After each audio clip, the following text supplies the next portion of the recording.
ഇനി പുതിയതായിട്ട് വ്യക്തികളുടെ പേര് കൂടുതലിടുന്നത് നല്ലതാണെന്ന് തോന്നുന്നില്ലേ? ചിലപ്പോൾ അവിടെ ചില പ്രശ്നങ്ങളൊക്കെ ഉണ്ടാകുന്നുണ്ട് ചില സ്ഥലത്ത്. അപ്പോൾ അത് പ്രശ്നമാകും. അതുകൊണ്ടാണ് പരമാവധി വ്യക്തികളുടെ പേര് ന് പകരം മറ്റു പേരുകളിടാം. അപ്പോൾ ഉദാഹരണത്തിന് ഇപ്പോൾ നമ്മുടെ ആദിവാസി മേഖലയിൽ വയനാട്ടിൽ ഒരു സ്ഥലത്ത് ചെന്ന് കഴിഞ്ഞപ്പോൾ അവിടെ വലിയ ഒരു ഉദ്ഘാടന പരിപാടിയായിരുന്നു. അപ്പോൾ അവർ പറഞ്ഞു, അവർ തന്നെ തീരുമാനിച്ചു ഉന്നതി ഗ്രാമം എന്നാക്കി, അടുത്തൊരു സ്ഥലത്ത് പ്രകൃതി ഗ്രാമം എന്നാക്കി, ഒരു സ്ഥലത്ത് ഐശ്വര്യ ഗ്രാമം എന്നാക്കി.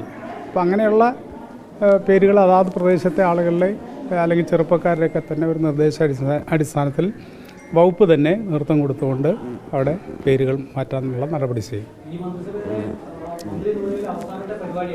അവസാനത്തെ പരിപാടി പിന്നല്ലാതെ ഒരുവിധം നമ്മളെ കൊണ്ട് കഴിയുന്ന മനുഷ്യസാധ്യമായതെല്ലാം ഈ 3 വർഷക്കാലം കൊണ്ട് ഈ ഡിപ്പാർട്ട്മെൻറ്റിന് വേണ്ടി ഈ പാവങ്ങൾക്ക് വേണ്ടി ചെയ്തിട്ടുണ്ട് എന്നുള്ള വിശ്വാസമാണ്. എല്ലാം അവസാനിക്കില്ലല്ലോ, ഒരു കാര്യത്തിനും എന്തില്ലല്ലോ. മനുഷ്യൻ്റെ ആവശ്യങ്ങൾ മുഴുവൻ പരിഹരിക്കുക എന്നുള്ളത് അസാധ്യമായിട്ടുള്ള കാര്യമാണ്.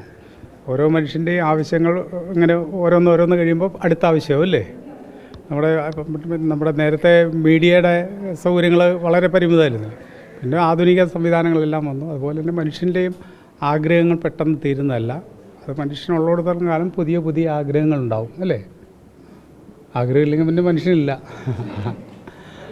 എല്ലാ ആവശ്യങ്ങളും നിറവേറ്റി ഇനി ഒന്നുമില്ല ഫുൾ സ്റ്റോപ്പ് ഇട്ടിട്ട് പോകാൻ നമുക്ക് കഴിയില്ല. നമ്മളെ കൊണ്ട് കഴിയാവുന്ന കാര്യങ്ങളെല്ലാം ചെയ്തുകൊണ്ടാണ് പോകുന്നത്.